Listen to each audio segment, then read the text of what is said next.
എല്ലാവർക്കും നമസ്കാരം.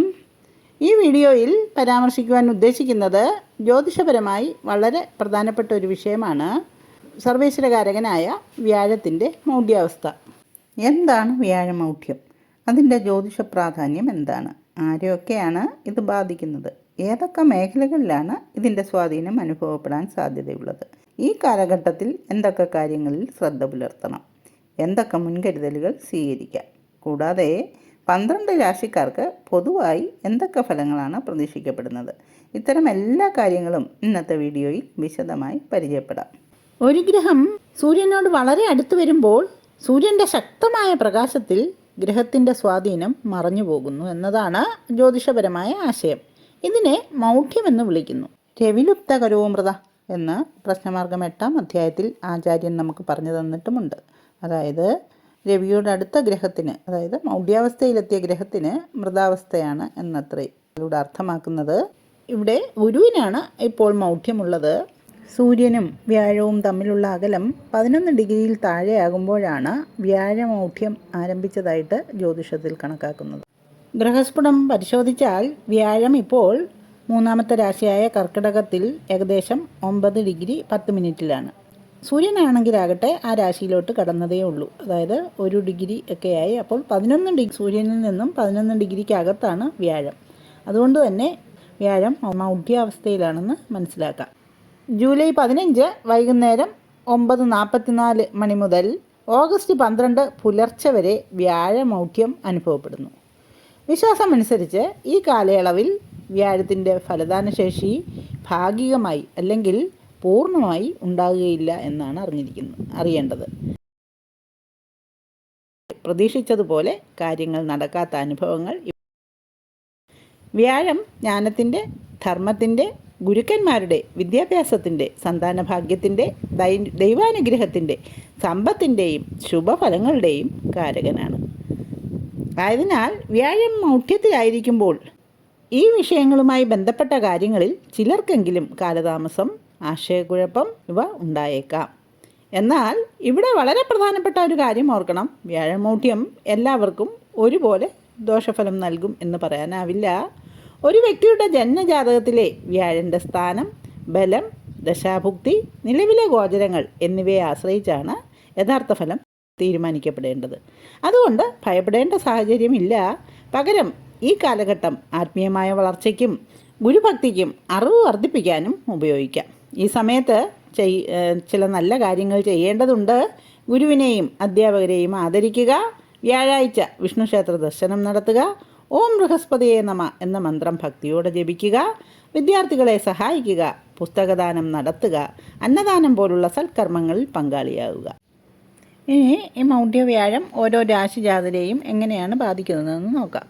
മേടക്കൂറിൽപ്പെട്ട അശ്വതി, ഭരണി, കാർത്തിക 1-ാം പാദം നക്ഷത്രജാതരെ സംബന്ധിച്ചിടത്തോളം ഇവർക്ക് വ്യാഴം ഇപ്പോൾ 4-ലാണ്. മൗഢ്യത്തിൽ നിൽക്കുന്ന ഈ ഒരു വ്യാഴം വരുമാനം ഉണ്ടാകുമെങ്കിലും ചെലവ് വർദ്ധിക്കുന്ന ഒരു സമയമായിട്ട് വേണം കാണാൻ. കുടുംബ ചെലവുകൾ കൂടാം. ജോലിസ്ഥലത്ത് ക്ഷമ ആവശ്യമായിട്ട് വരും എന്നറിയുക. ഇവർ അനാവശ്യമായി വായ്പ എടുക്കുന്നതൊക്കെ ഒഴിവാക്കണം. പുതിയ നിക്ഷേപങ്ങളൊക്കെ ആലോചിച്ച് മാത്രം നടത്തുക. എന്നാൽ പഴയ ചില കുടിശ്ശികകളിലൊക്കെ ഇവർക്ക് തിരികെ ലഭിക്കാനുള്ള ഒരു സാധ്യതയും കാണാം.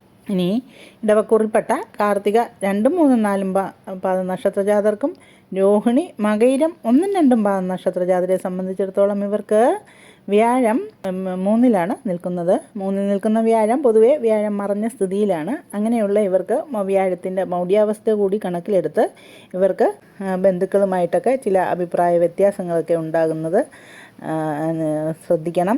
അതുപോലെ ഇവരുടെ കോപം നിയന്ത്രിക്കേണ്ട സമയമാണ്. പഴയ സുഹൃത്തുക്കളുടെയൊക്കെ സഹായം ഇവർക്ക് ഒരുപക്ഷെ ലഭിച്ചേക്കാം.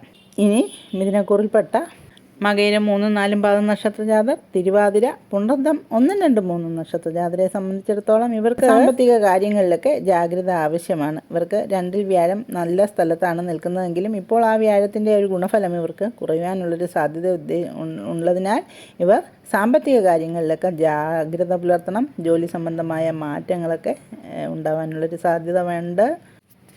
പഠനം, ആശയവിനിമയം, തൊഴിൽ എന്നിവയിൽ കൂടുതൽ ശ്രദ്ധ ആവശ്യമാണ്.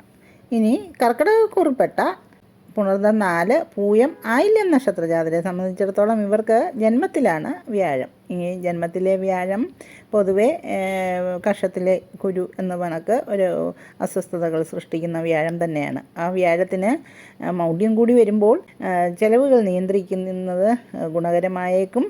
ഇവർ ആരോഗ്യകാര്യങ്ങളിൽ ശ്രദ്ധ ചെലുത്തണം. ആത്മീയ കാര്യങ്ങളിൽ കൂടുതൽ സമയം ചെലവഴിക്കുന്നത് അവർക്ക് ഗുണകരമായേക്കാം. ഇനി ചിങ്ങക്കൂറിൽപ്പെട്ട മകം, പൂരം, ഉത്രം, 1-ാം പാദം നക്ഷത്ര ജാതരെ സംബന്ധിച്ചിടത്തോളം വ്യാഴം വ്യയസ്ഥാനത്താണ് നിൽക്കുന്നത്. ഇങ്ങനെ ഒരു വ്യാഴം ചിലവുകൾ വർദ്ധിക്കുന്ന ഒരു സമയം തന്നെയാണ്. അങ്ങനെയുള്ള വ്യാഴത്തിന് മൗഢ്യം കൂടി വരുമ്പോൾ അവർ തീരുമാനങ്ങളൊക്കെ വളരെ ആലോചിച്ച് മാത്രം എടുക്കേണ്ട സമയമാണെന്ന് മനസ്സിലാക്കുക. ഇനി കന്നിക്കൂറിൽപ്പെട്ട ഉത്രം 2, 3, 4 പാദം നക്ഷത്ര ജാതർ, അത്തം, ചിത്തിര 1, 2 പാദം നക്ഷത്ര ജാതരെ സംബന്ധിച്ചിടത്തോളം ഇവർക്ക് ജോലിയിൽ ഉത്തരവാദിത്വം വർദ്ധിക്കാം. ഇവർക്ക് വ്യാഴം 11-ൽ നിൽക്കുന്ന ഒരു സമയമാണ്. അവർക്ക് ലാഭസ്ഥാനത്ത് വ്യാഴം നിൽക്കുന്നത് കൊണ്ട് നല്ല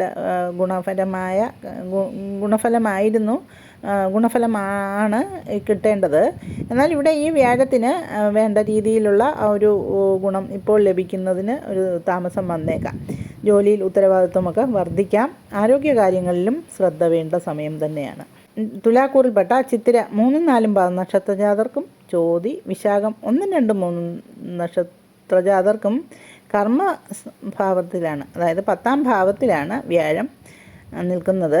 അവർക്ക് അവിടെ നിൽക്കുന്ന വ്യാഴത്തിന് മൗഢ്യം വരുമ്പോൾ ഇവർ വിദ്യാഭ്യാസം, സന്താന കാര്യങ്ങൾ, ഇവർ കർമ്മസംബന്ധമായ ചില അലച്ചിലുകളൊക്കെയാണ്. കർമ്മരംഗത്ത് വേണ്ടത്ര ശോഭിക്കുവാൻ പറ്റുന്ന ഒരു സമയമല്ല. അതുകൊണ്ട് തന്നെ ഇവർ പ്രവർത്തനങ്ങളിൽ ക്ഷമ ആവശ്യമായി വരുന്നു എന്നറിയുക. ഇനി വൃശ്ചികക്കൂറിൽപ്പെട്ട വിശാഖം 4, ആനിഴം, തൃക്കേട്ട നക്ഷത്ര ജാതരെ സംബന്ധിച്ചിടത്തോളം ഇവർക്ക് വ്യാഴം ഭാഗ്യസ്ഥാനത്ത് നിൽക്കുകയാണ്.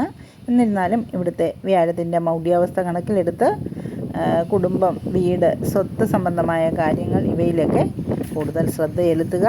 തിടുക്കങ്ങളൊക്കെ ഒഴിവാക്കുക. ഇനി ധനുക്കൂറിൽപ്പെട്ട മൂലം, പൂരാടം, ഉത്രാടം, 1-ാം പാദം നക്ഷത്ര ജാതരെ സംബന്ധിച്ചിടത്തോളം ഇവർക്ക് വ്യാഴം മറഞ്ഞ സ്ഥിതിയിലാണ്. അഷ്ടമത്തിൽ സ്ഥിതി ചെയ്യുന്ന ഈ ഒരു വ്യാഴത്തിന് തീരെ ബലമില്ല. ഇപ്പോൾ മൗഢ്യാവസ്ഥയും കൂടിയാണ്. അതുകൊണ്ട് തന്നെ ഇവർ ഈശ്വരപരമായ കാര്യങ്ങൾക്ക് കൂടുതൽ മുൻതൂക്കം കൊടുക്കുക. ആശയവിനിമയത്തിലും യാത്രകളിലുമൊക്കെ ശ്രദ്ധ പാലിക്കുക. ഗുരുഭക്തി വർദ്ധിപ്പിക്കുക. ഇനി ഇവർ മകരക്കൂറിൽപ്പെട്ട ഉത്രാടം 2, 3, 4 പാദം നക്ഷത്രജാതർക്കും തിരുവോണം, അവിട്ടം 1, 2 പാദം നക്ഷത്രജാതർക്കും വ്യാഴം അനുകൂലമായാണ് അവർക്കിപ്പോൾ നിൽക്കുന്നത്. എന്നിരുന്നാലും വ്യാഴത്തിൻ്റെ മൗഢ്യാവസ്ഥ കണക്കിലെടുത്ത് ഇവർ സാമ്പത്തിക കാര്യങ്ങളിലൊക്കെ സൂക്ഷ്മതയും പദ്ധതിബദ്ധമായ സമീപനവുമൊക്കെ സ്വീകരിക്കുന്നത് നന്നായിരിക്കും. ഇനി കുംഭക്കൂറിൽപ്പെട്ട അവിട്ടം 3, 4 പാദം നക്ഷത്രജാതറും ചതയം, പൂരിട്ടാതി 1, 2, 3 പാദം നക്ഷത്രജാതരെ സംബന്ധിച്ചിടത്തോളം ഇവർക്ക് വ്യാഴം 6-ൽ മറഞ്ഞ സ്ഥിതിയാണുള്ളത്. അതുകൊണ്ട് തന്നെ ഇവർ വ്യക്തിപരമായ തീരുമാനങ്ങൾ എടുക്കുമ്പോൾ മുതിർന്നവരുടെ ഉപദേശം തേടുന്നത് എന്തുകൊണ്ടും നല്ലതാണ്. ഇനി മീനക്കൂറിൽപ്പെട്ട പൂരിട്ടാതി 4, ഉത്രട്ടാതി, രേവതി നക്ഷത്രജാതരെ സംബന്ധിച്ചിടത്തോളം ഇവർ ആത്മീയ വളർച്ചയ്ക്കും പരിശോധനയ്ക്കും ഒക്കെ വളരെ അനുയോജ്യമായ കാലഘട്ടമാണിത്. അതുകൊണ്ട് തന്നെ ഇവർ ഈശ്വരചിന്തയ്ക്ക് കൂടുതൽ പ്രാധാന്യം കൊടുക്കുക എന്നുള്ളതാണ് അറിയേണ്ടത്. വ്യാഴത്തിൻ്റെ ഈ മൗഢ്യകാലത്ത് ഭക്തിയും സത്പ്രവൃത്തികളും വർദ്ധിപ്പിക്കുകയാണ് വേണ്ടത്. മഹാവിഷ്ണു ക്ഷേത്രദർശനം നടത്തുക, രാമായണം പാരായണം ചെയ്യുക, വിഷ്ണു നാമസ്മരണയിൽ സമയം ചെലവഴിക്കുക. എല്ലാവർക്കും വ്യാഴത്തിൻ്റെ അനുഗ്രഹം ലഭിക്കട്ടെ. വീഡിയോ ഏവർക്കും ഉപകാരപ്പെടുമെന്ന് വിശ്വസിക്കുന്നു. ഉപകാരപ്പെടുകയാണെങ്കിൽ ലൈക്ക് ചെയ്യുകയും ഷെയർ ചെയ്യുകയും സബ്സ്ക്രൈബ് ചെയ്തിട്ടില്ലാത്തവർ സബ്സ്ക്രൈബ് ചെയ്യുകയും ചെയ്യണേ. നന്ദി, നമസ്കാരം.